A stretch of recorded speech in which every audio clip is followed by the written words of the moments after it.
Tatlo. Okay. Ma'am, may mga questions na kami. Okay po. Anong nararamdaman mo? Nakabahan. Excited. Masaya.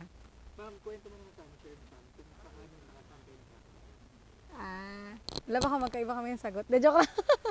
Hindi, ano po kami, schoolmate kami nung high school. And dun po.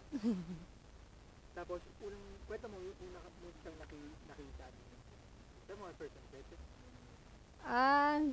Ano pa lang kasi kami nun high school, so una ko siya nakita. Transfer siya. Ano ba yun? Nakakatawa naman to. Di cute, pogi.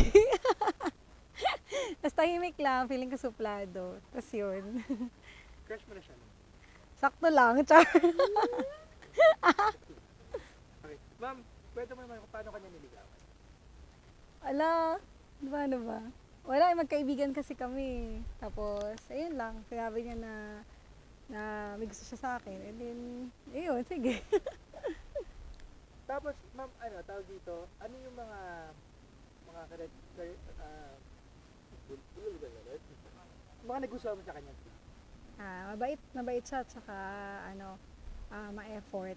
Yung mga bagay na hindi mo akalain na gagawin sa'yo ng isang tao, gagawin niya talaga. Kung i-describe mo siya as partner, paano ito dito? Partner,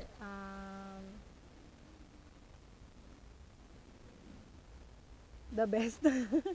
Yun siguro, the best siguro. Wala naman akong mahihiling pa. Wala akong maisip na isang word na makakapag-describe talaga ng pinaka-eksakto. Pero, sana yung the best talaga, yung sapat. Ilang years na kayo together? 13 years? Sa loob ng 13 years na yun, what made you decide na this is the time na nakakasama ito?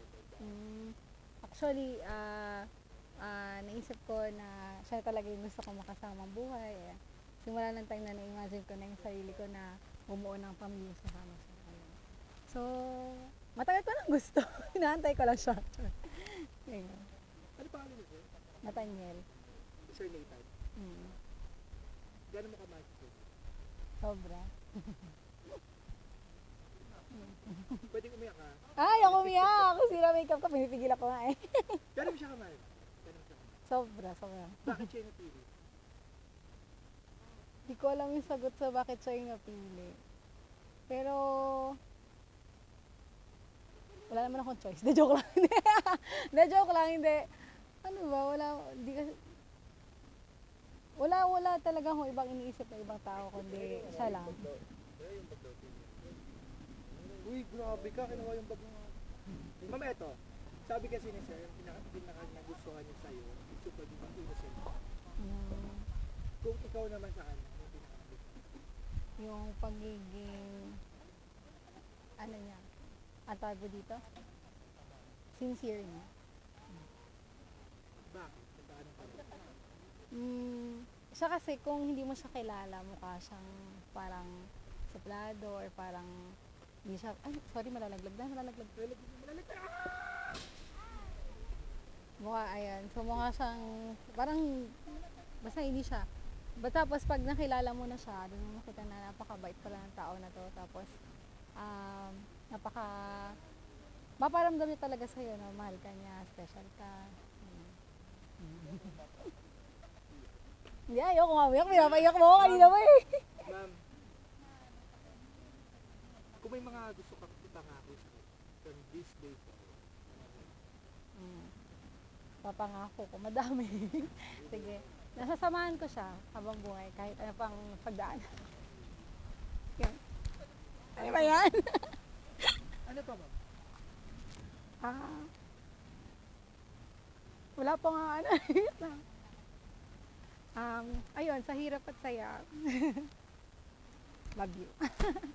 Ma'am, eto lang. Ano tawagan niyo, Bebe? Kung may message ka sa kanya, umpisa mo sa tawagan niyo, Bebe. Basta pusin mo sa I love you. And? Beb, thank you. And eto na. Yung pinag-pray natin. Naiyak ako. Pwede po tissue. Joke lang.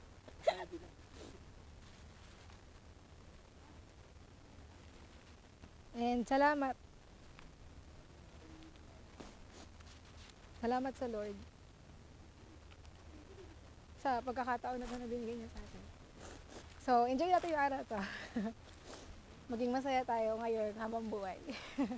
Love you. Love. Yun po.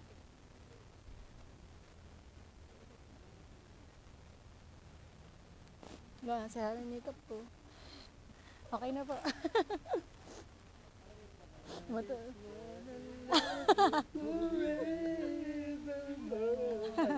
Sorry.